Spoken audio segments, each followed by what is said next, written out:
Hello বন্ধুরা, তোমরা সবাই কেমন আছো? আশা করি ভালোই আছো, সুস্থ আছো। বন্ধুরা, আজকে তোমাদের জন্য নিয়ে এসেছি ব্রোকলি দিয়ে রুই কারি। তোমরা সবাই রান্নার ভিডিওটি স্কিপ না করে পুরো রেসিপিটি দেখতে থাকো।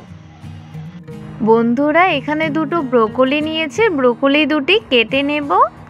বন্ধুরা, একটা ছুরি দিয়ে এখন ব্রোকলিগুলো কেটে নিচ্ছি। আমার ব্রোকলি খেতে কিন্তু খুবই ভালো লাগে। বন্ধুরা, তোমাদের ব্রোকলি খেতে কেমন লাগে অবশ্যই কমেন্টে জানাবে।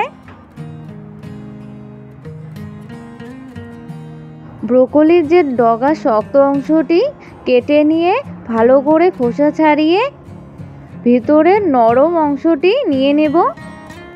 বন্ধুরা, প্রথমে একটি লাইক দিয়ে পুরো রেসিপিটি স্কিপ না করে দেখতে থাকো। ডগার এই নরম অংশটি খেতেও কিন্তু অসাধারণ লাগে। দুটো ব্রোকলি কেটে নিয়ে জল দিয়ে পরিষ্কার করে ধুয়ে নিয়েছি। কড়াইতে জল বসিয়ে দিয়েছি, জল গরম হয়ে গেছে। এবার এখানে পরিষ্কার করে ধুয়ে রাখা ব্রোকলিগুলো দিয়ে দেব।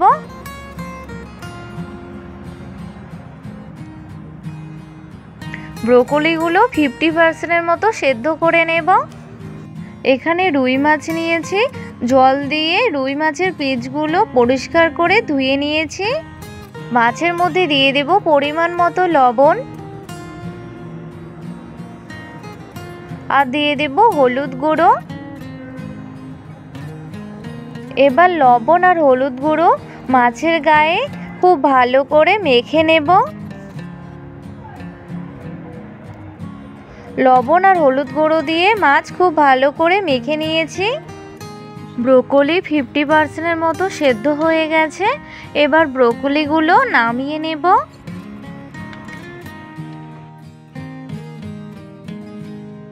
কড়াই থেকে ব্রোকলি নামিয়ে নিয়েছি।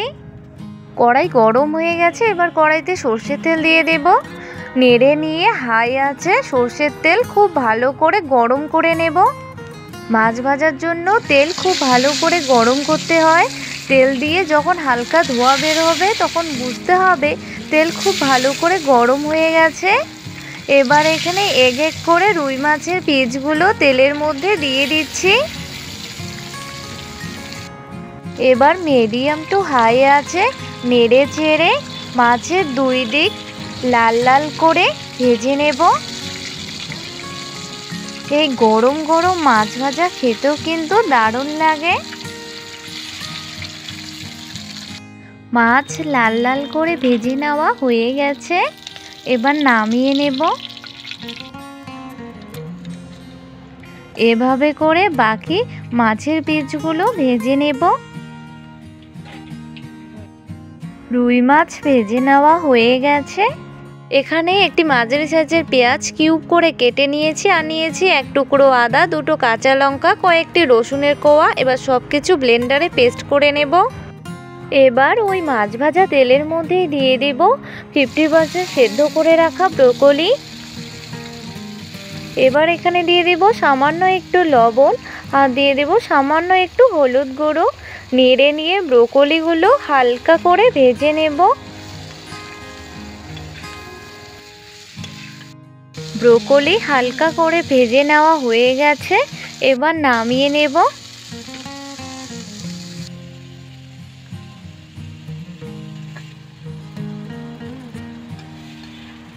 ব্রোকলি নামিয়ে নিয়েছি।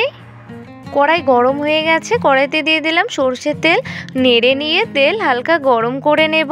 এবার তেলের মধ্যে ফোড়নে দিয়ে দেব দুটো টুকরো করে রাখা শুকনো লঙ্কা। নেড়ে নিয়ে শুকনো লঙ্কা ভেজে নেব। শুকনো লঙ্কা হালকা করে ভেজে নিয়েছি। এবার এখানে একটি বড় সাইজের টমেটো টুকরো করে কেটে নিয়েছি, তেলের মধ্যে দিয়ে দিলাম। এবার এখানে সামান্য একটু লবণ দিয়ে দেব। টমেটোর মধ্যে সামান্য একটু লবণ দিয়ে টমেটো ভেজে নিলে টমেটো তাড়াতাড়ি নরম হয়ে যায়। টমেটো ভালো করে ভেজে নেওয়া হয়ে গেছে। এবার এখানে পেঁয়াজ, আদা, রসুন, কাঁচা লঙ্কার যে পেস্ট বানিয়ে নিয়েছিলাম দিয়ে দিলাম। এবার এখানে মশলা পেস্টের বাটি ধুয়ে সামান্য একটু জল দিয়ে দিব। এবার এখানে দিয়ে দেব পরিমাণ মতো লবণ আর দিয়ে দিব হলুদ গুঁড়ো।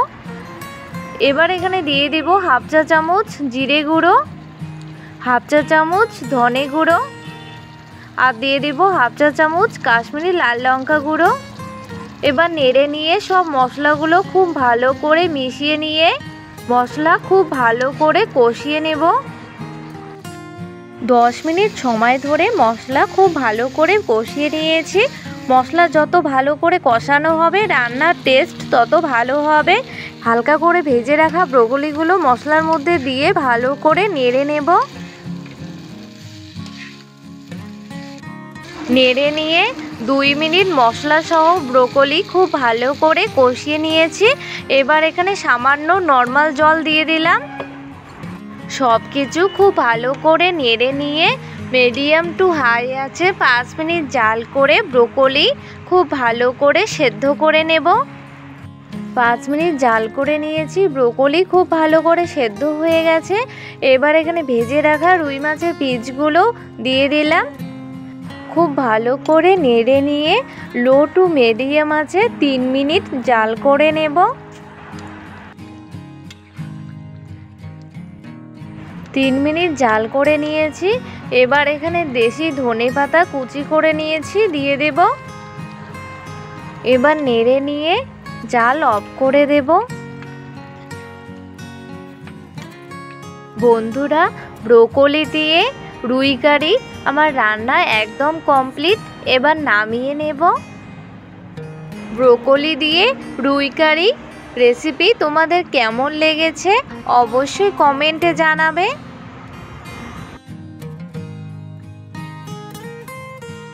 বন্ধুরা, ব্রকলি দিয়ে রুই কারি খেতে কিন্তু দুর্দান্ত লাগে। একবার খেলে তোমাদের বারবার খেতে ইচ্ছা করবে। তোমরা অবশ্যই বাড়িতে একবার ট্রাই করো। বন্ধুরা, আমার রান্নার ভিডিওগুলি দেখে তোমাদের যদি ভালো লেগে থাকে তাহলে রান্নার ভিডিওগুলিতে লাইক, কমেন্ট এবং শেয়ার করবে এবং অবশ্যই চ্যানেলটিকে সাবস্ক্রাইব করবে। পরবর্তী রান্নার ভিডিওর নোটিফিকেশন পেতে বেল আইকনটি অবশ্যই ক্লিক করবে। বাই বন্ধুরা।